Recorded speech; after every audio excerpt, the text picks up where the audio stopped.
Hi folks, welcome to the Prepared Homestead. This is Travis. Thank you all for stopping by to watch. Got some rain moving in today. Probably the last fairly warm day for a while. The forecast for around here and really starting from, it looks from about Missouri, Kansas line moving eastward, looks really nice for most places. I was looking the other day at the projected forecast over the next week or two. Very much fall-like temperatures, so get out and enjoy that. It's Labor Day weekend coming up. All that means to me is that I'm probably going to be busier than normal running 911 calls. I've already started this morning, so but be safe out there for certain, and be ready.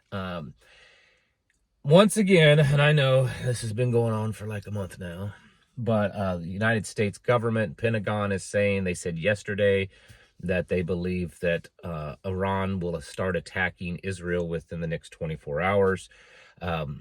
Today, I'm not sure on the exact time because I don't keep up that kind of detail, but sometime today will be nightfall for Israel, which will start their Sabbath. And it's quite possible that could be a time to start it. So it's possible that today we might see Iran attack Israel. I don't know. There's a lot of stuff going on over there. Will it ever happen? Who knows? We'll be ready for it. There's nothing to worry about. Yes, things will probably get crazier for certain, but we'll be fine because you and I, we're prepared. We're working on our preparedness. Probably the biggest thing I feel is still in the news. I feel it's been the biggest thing in the news for a long time. And I know I've been talking about it quite a bit lately, but to me, it's just the level of importance is the invasion that's happening in this country, the tens of millions of people that's come into this country. And I've talked about it in the last few videos, giving examples of how it's getting to that point where it's very noticeable, where it's nationwide noticeable. News reports, things that are happening. There's so much that's been going on that unless you're going out of your way to try to keep up on it, you're probably not going to notice what's going on. You're not going to hear about it other than maybe the occasional news report. But these things are happening on a daily basis. I get you folks that live maybe closer to the border or live in cities that are seeing this firsthand, maybe more than the rest of us. You're sending me emails, giving me reports, telling me what's going on, and it's never good reports. This stuff is happening and it's horrible. We're watching our country being attacked little by little, incrementally, and no one's doing anything about it. Several of you have said, well, where's the National Guard? Where's this? Where's that? No one's really doing anything about it. In fact, some of these places, many of these places, the police feel overwhelmed. There was and I should have remembered where this was, but I don't. I was reading an article. It was a local article somewhere in the United States, and it was talking about the local police. And while the article wasn't saying, the police are giving up and running away, but in a sense, that's what they were saying, that it's too much for them. These gangs are coming across, these cartels and stuff, and just the people in general that they come from a very different lifestyle, very different world than what we're used to, and they come here with no respect for our laws and our authority, and it's a bloodbath in some places, and in a lot of areas the police have just kind of had to walk away. They don't have the manpower. Most a lot of people don't know this, but most cities, they have just barely enough law enforcement in them for when things are going fine. If there was ever any type of major emergency or major violent outbreak, attack, or anything like that, they're overwhelmed like that. They don't have the manpower. And that's true with most medium, small, rural areas, even some bigger cities. They just don't have the help. And so when things like this start happening, where there's very organized, orchestrated, trained attacks and violence, they just get overwhelmed and they can't handle it. And it's a shame. This kind of stuff is happening in Europe. Obviously, you've been paying attention to that, I assume. That kind of stuff that you're seeing in Europe, it's going to start happening more and more here. There's hardly a day now that goes by that's somewhere in Europe, and I know that's a big area, and you say, well, you're pointing out one thing that happens throughout that.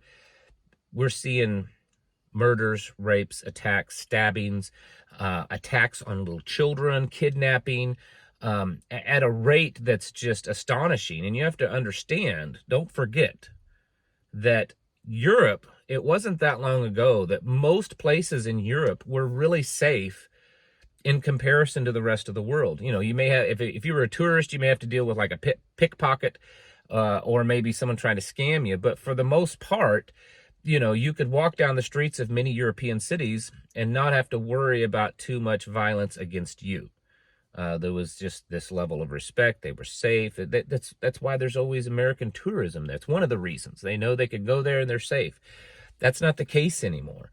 The stuff that's happening in Europe, in the streets of Europe, in many countries, are just astonishing. I mean, it's like you can't even understand it. Places like Ireland and Germany and France and Italy and of course England and several others, that it's just it blows you away. Poland, that it's just happening. Sweden, Poland is doing better. They're doing a little bit better because they've been trying to keep the illegals and stuff out. But Sweden, have you watched what's going on in Sweden?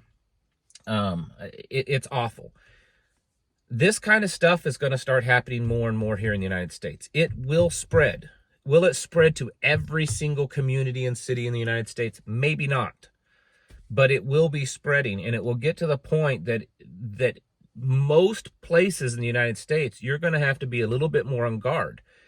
You know, I'm going to use myself as an example. We live obviously out in the country, quite a ways from any, you know, decent sized city. The town that we would go to, there's a couple around that we would travel to maybe go to a bigger city. We're still only talking 4,000 to 8,000 people in that town, and it's, you know, over an hour away.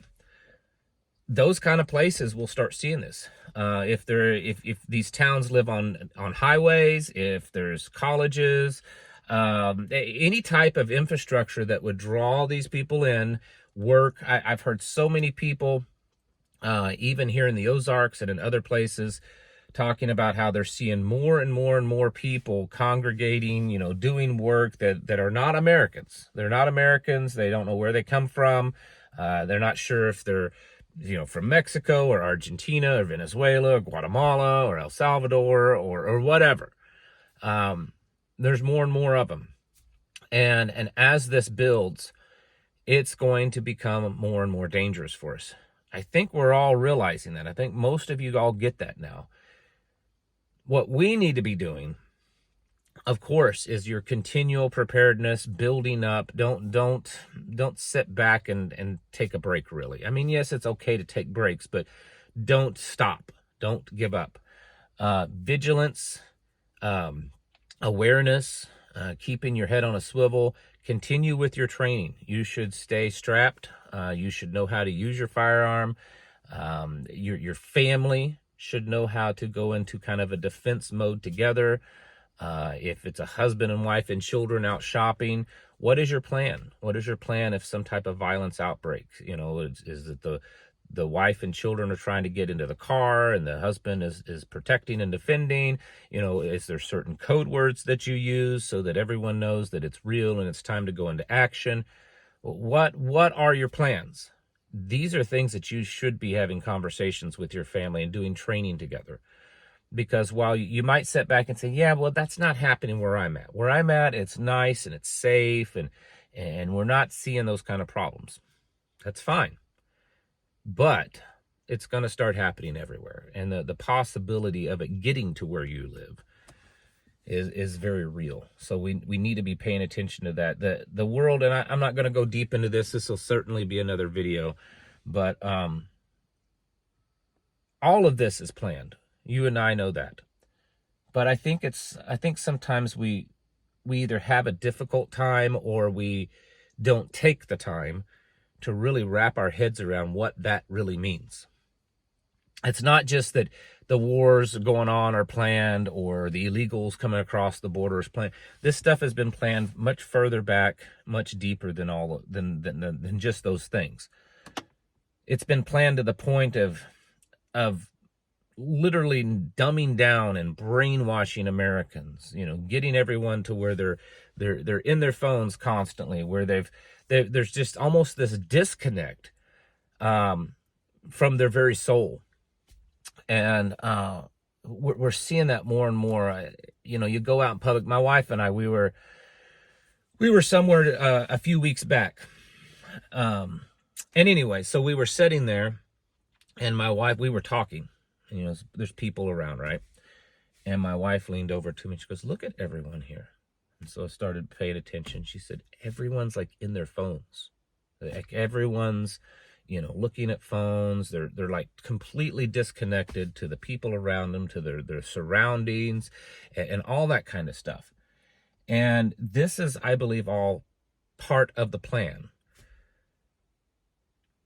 It's to disconnect us from each other, to disconnect us from God, to disconnect us from ourselves, our minds, which are beautifully and amazingly created to be able to think and to reason, to have logic and to understand things, to disconnect from our soul, which is that direct connection, that direct link to the Almighty Creator. All of these things, I believe, and part of it's technology, part of it's entertainment, media, part of it's the stuff that they're sticking in our bodies, our diet, all of this.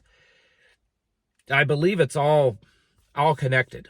You can call me some crazy conspiracy theorist. I don't care, but I believe it's all connected. And it's all for a purpose, to disconnect us and to make us basically almost like robotic slaves. This has been going on for a while.